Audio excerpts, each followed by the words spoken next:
টিয়াও শুরু করলো রিলসের মধ্যে তার লেবুগুলোকে ঝাঁকানো। আরেকটা রিলসে দেখা যাচ্ছে তার হাত মুখ বেঁকানো।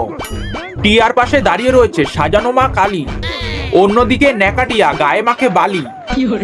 রিলসের মধ্যে টিয়া মামনি ঝাঁকাচ্ছে নিজের চালতা, অন্য ভিডিওতে সেই টিয়াই মুখে মেখেছে আলতা।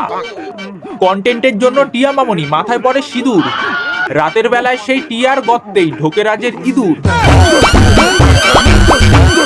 তো গুরুজনরা আর কুচে কাচারে যাও এই ভিডিওটা থেকে দূরে সরে। আর আমার বয়সী যারা আছো কি করছো, তাড়াতাড়ি নাও কানের মধ্যে হেডফোনটা পরে। তো পেজটাকে করো ফলো, ভিডিওটা শুরু করা যাক, চলো।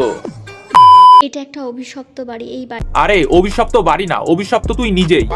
So many people R struggling for home and look at this woman, she is disrespecting our own home. অর্থাৎ বহু মানুষ পৃথিবীতে নিজের বাসস্থানের জন্য কান্নাকাটি করে মরছে, আর এই আদ্দামরা নেকি মহিলাকে দেখো নিজের বাসস্থানকেই তুচ্ছ করছে।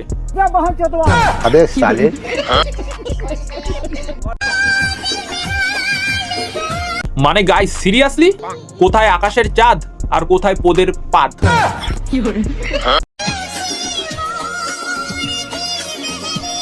লে আবার কোথায় আকাশের তারা আর কোথায় পোদের ফোড়া?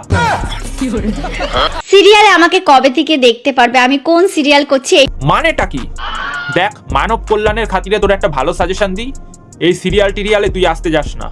দেখ, এতদিন ফোনের মধ্যে ন্যাকামো করতিস, চোখের জলে নাকের শিক নিয়ে একসাথে মাইক্ষা চিক্কা কান্না করতিস, সেই সব পাবলিক সহ্য করে নিয়েছে। কারণ পাবলিকের কাছে দুটো অপশন ছিল, একটা হচ্ছে ফোন আর একটা টিভি। আর এখন যদি তুই সিরিয়াল করিস, মানে ফোন খুললেও টিভি খুললেও তোর এই বিরক্তিকর থোবরাটা যদি দেখতে হয়, তাহলে আমরা ছেলেরা না হয় বাইরে কাজকর্ম করলাম, কিন্তু বাড়ির মহিলারা, তারা যদি টিভি খুললা তোর এই বিরক্তিকর মুখটায় দেখে যে বিরক্তিকর ভাবে কান্দাছিস, তাহলে তারা বিরক্ত হয়ে টিভির রিমোটটা টিভির মধ্যে ছিঁড়া মারবো। খরচা ভাই ছেলেদের আবার বাড়বে, নতুন টিভি কিনতে হবে। হাত জোর করি ভাই, সরি বোন দিদি, সিরিয়াল টিরিয়াল তুই করতে যাস না। ফেসবুকে যত ন্যাকামো করিস, যত নাকের জলে চোখের জলে এক করিস কর, সহ্য করে নেব, কিন্তু সিরিয়ালে আসতে যাস না। গত 2-3 দিন ধরে আমি সোশ্যাল মিডিয়ায় একটা ভিডিও পোস্ট করতে পারিনি। আরে বাহ, এ তো সুখবর। তাহলে গত 2-3 দিন ধরে সোশ্যাল মিডিয়ার মানুষজন শান্তিতে বসবাস করতে পেরেছে, কিন্তু তারা তো আর জানতো না যে 2-3 দিন পর আবার আগের মতো তাদের জীবনে দুর্ভাগ্য নেমে আসবে। তা বলছিলাম, নেকিটিয়া মামনি, তুমি আরো 10-12 দিনের জন্য সোশ্যাল মিডিয়া থেকে গায়েব হয়ে যাও না। মানে 10-12 দিন আরো মানুষজন একটু সুখে আনন্দ করে কাটাতো, ওই আর কি। রাতারাতি এই ভাইরাল ভিডিওটা বানানোর পর থেকে আমার শরীরের মধ্যে এতটা কষ্ট হয়েছে। মানে কি ভাই, কষ্ট তোর কেন হতে যাবে? কষ্ট তো তাদের হবে যারা তোর এই ভিডিওটা দেখেছে, দুর্ভাগ্যবশত দেখে ফেলেছে। কারণ এমনি তোরে দেখলে মেজাজটা খারাপ হয়ে যায়, তার মধ্যে তোর এই ন্যাকামার্কা গলার আওয়াজটা যদি শুনি, মনে হয় যে কানগুলোরে ছিঁড়া পকেটে ভরে রাখি। তার মধ্যে মাঝে সাঝে যখন তোর এই কুখ্যাত মার্কা ভিডিওগুলো সামনে চলে আসে, তখন আমি হাঁক দিয়ে চলে যাই।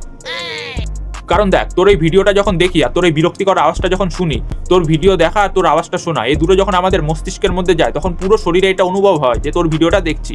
তখন শরীরের অঙ্গ প্রত্যঙ্গ মনে হয় কি ছিটকা বাইরে চলে যাইতে পারলে ভালো হয়, কিন্তু ওইগুলো তার পারে না। একমাত্র পারে হচ্ছে জমাট বাঁধা গুগুলো।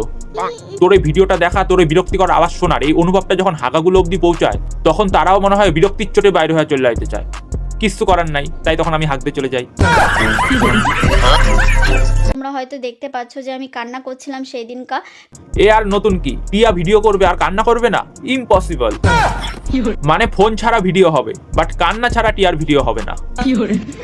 মানে বর ছাড়া বাচ্চা হয়ে যাবে, কিন্তু কান্না ছাড়া টিয়ার ভিডিও হবে না। এতে অবাক হওয়ার কিছুই নাই, এটাই বিধির লিখন, কেউই খণ্ডাতে পারবে না। তো বন্ধুরা, আজকের ভিডিওটা এই অবধি। কেমন লাগলো অবশ্যই কমেন্টে জানিও, আর ভালো লাগলে একটা শেয়ার করে দিও। আর নেক্সট ভিডিও কোনটা পেতে চাও সেটা অবশ্যই কমেন্টে জানাও। তোর টাটা, পরের ভিডিওতে আবার দেখা হচ্ছে।